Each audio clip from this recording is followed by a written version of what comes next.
अपने सुख और अपने दुख का बखान किसी को भी मत करना।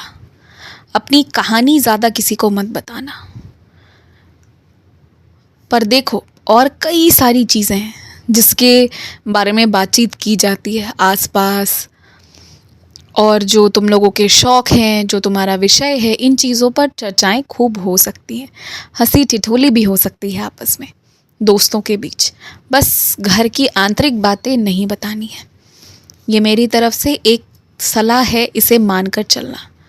अपने व्यापार को लेकर, अपने घर को लेकर बहुत परेशान चल रहे हो तुम, मैं सब जान रहा हूँ।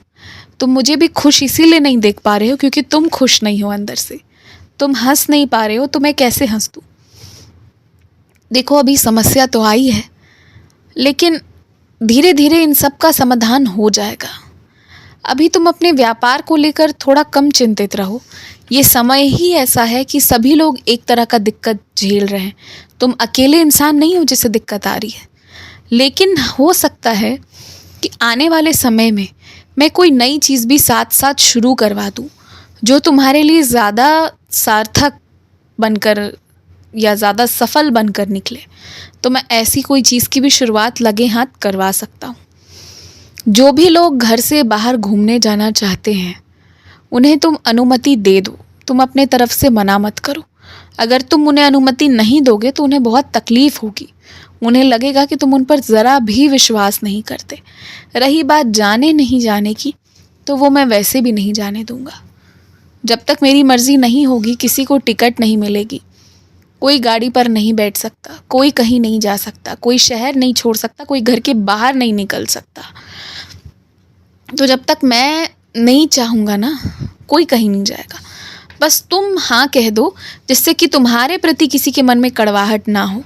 बाकी रही बात जाने आने की, तो वो मैं अपने आप से उनकी बुद्धि में ऐसी बातें भर दूंगा ना कि तुम्हारी अनुमति दे देने के अगले ही क्षण से वो नहीं जाने का ही विचार करेंगे। तुम ये चीज़ देख लेना। घर में जो भोजन अगर किसी और से पकवा रहे हो ना, तो सारे सामान थोड़े थोड़े निकाल कर अलग से रख दो, जो सभी उपयोग कर पाए। तुम्हारी आदत है 3-4 महीने का सामान एक बार भर कर ला कर रख देने की। पर कुछ लोग ऐसा जीवन कई सालों से, कह लो बचपन से निर्वाह कर रहे हैं, जिसमें रोज़ का रोज़ जो खाना है, जितना लगेगा सामान, वो जैसे तैसे जोड़ पा रहे हैं। तो जिसने इतना सामान एक साथ नहीं देखा हुआ है ना, संभवतः तुम्हारे घर पर बहुत सारा सामान देखकर उन्हें समझ नहीं आएगा कि कैसे उन्हें बर्ताव करना है। हो सकता है वो चीज़ों को जल्दी ज़्यादा उपयोग करके ख़त्म कर दें, तो ये सब फिर तुम्हारे लिए दिक्कत का कारण बनेगा। तुम एक बात समझो, जो व्यक्ति जिस चीज़ को नहीं देखा है, उसे एकदम से इतना कुछ दिखा दोगे तो उसे बर्ताव करने का तरीका नहीं समझ आएगा। इसीलिए मैं तुमसे कहता हूँ कि जो भी तुम्हारे किचन में जिससे भी खाना पकवा रहे हो, उसे अलग से, उसके पकाने भर सामान अलग से निकाल कर रख दो। हफ्ते 2 हफ्ते भर का सारा मसाला और सारा सब कुछ। फिर वो तुम हर हफ्ते उसमें डब्बा खाली हो जब उसे भर दिया करो। ऐसा करोगे तो सामने वाले को भी दिक्कत नहीं होगी और तुम्हें भी दिक्कत नहीं होगी।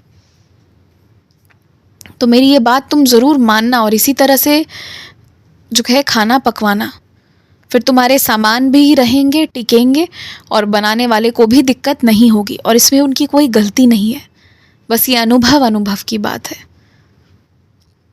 और तुम मेरे लिए गुलाब का फूल लेकर आने वाले थे। मंदिर आ कर भी तुमने सोचा कि तुम लाओगे, पर तुम लेकर नहीं आए हो। तुम्हारे गुलाब के फूल का मुझे इंतज़ार है, किसी और फूल का नहीं। विशेष गुलाब के फूल का इंतज़ार है मुझे। लेकर आना मेरे लिए, मैं इंतज़ार करूँगा। खुश रहो, मुस्कुराते रहो, दिन की अच्छी सी शुरुआत करो।